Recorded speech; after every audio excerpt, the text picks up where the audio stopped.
Hello there, and welcome to the Evolution of a Mystery Box Part 4.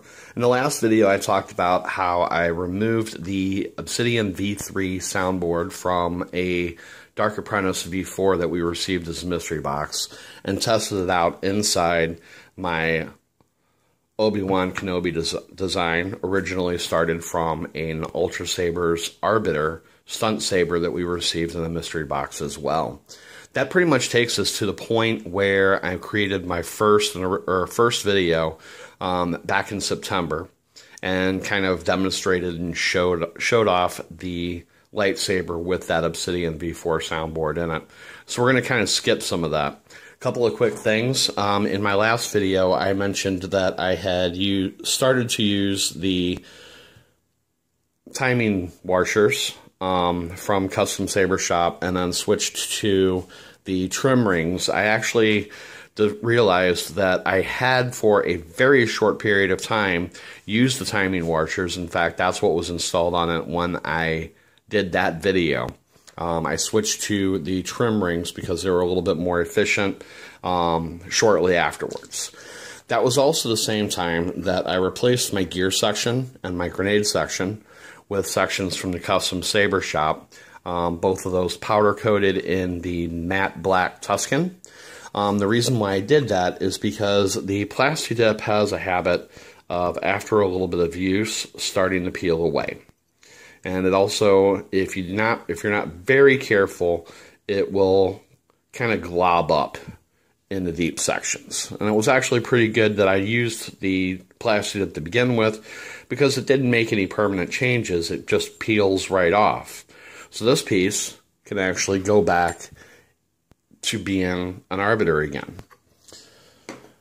So the next thing that I was very content with this and hadn't done anything with it for a few months, and had recently been starting to get ready for my next project, inspired by the East Coast Sabers Let's Build a Graflex series. And I had already purchased a few of these Graflex clamp switch holders.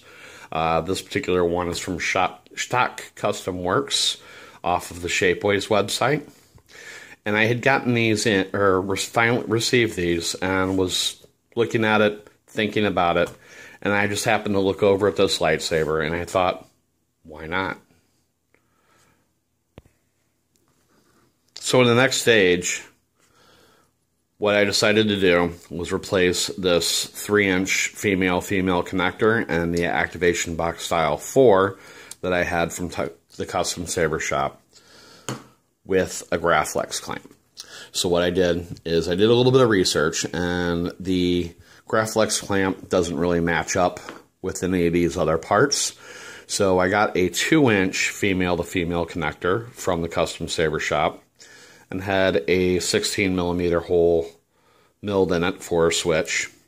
I took a foam sheet from a local craft store to make up the difference between the outer diameter and inner diameter of the Graflex clamp. And this is a Graflex clamp in the matte finish without the logo from Roman Props. The bubble card is also from Roman Props.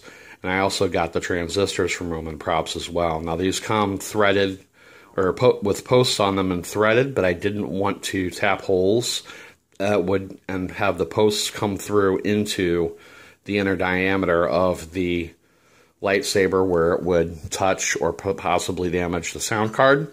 So I went ahead and cut those off and secured them with E6000.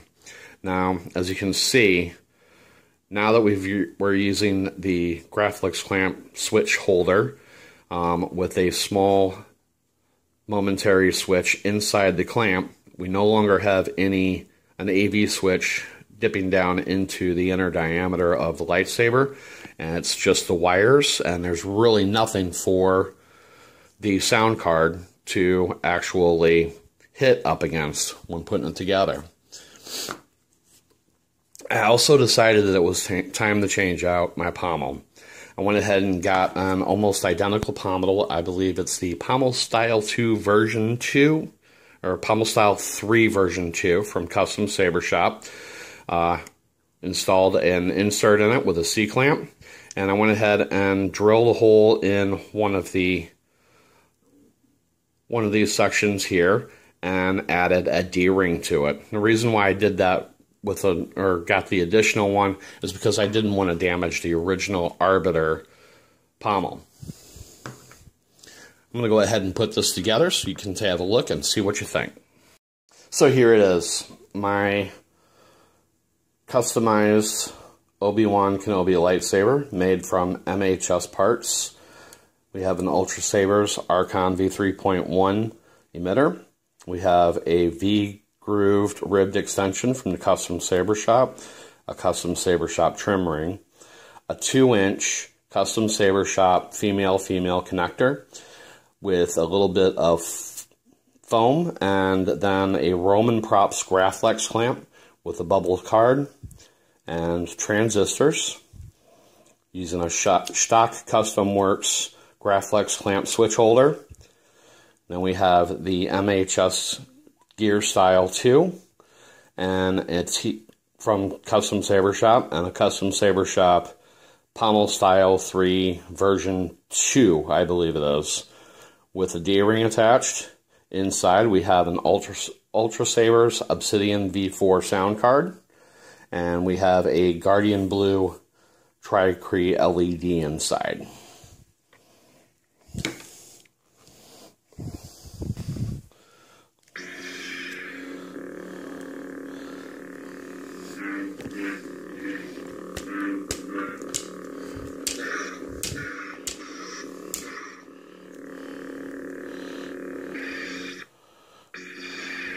Elegant weapon, but a more civilized thing. Confirm.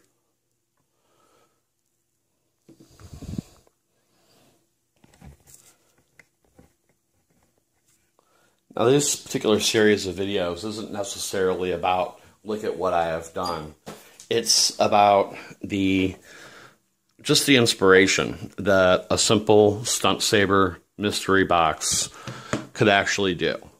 A year ago, when we were, just about a year ago, when we received this mystery box, I didn't have any idea on anything about how to install electronics in a lightsaber.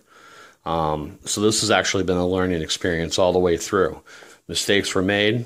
At some points in time, I was using the wrong tools and had to replace them with better ones. I learned a lot along the way. And I just wanted to kind of share that with everyone. So thank you for watching, and may the Force be with you.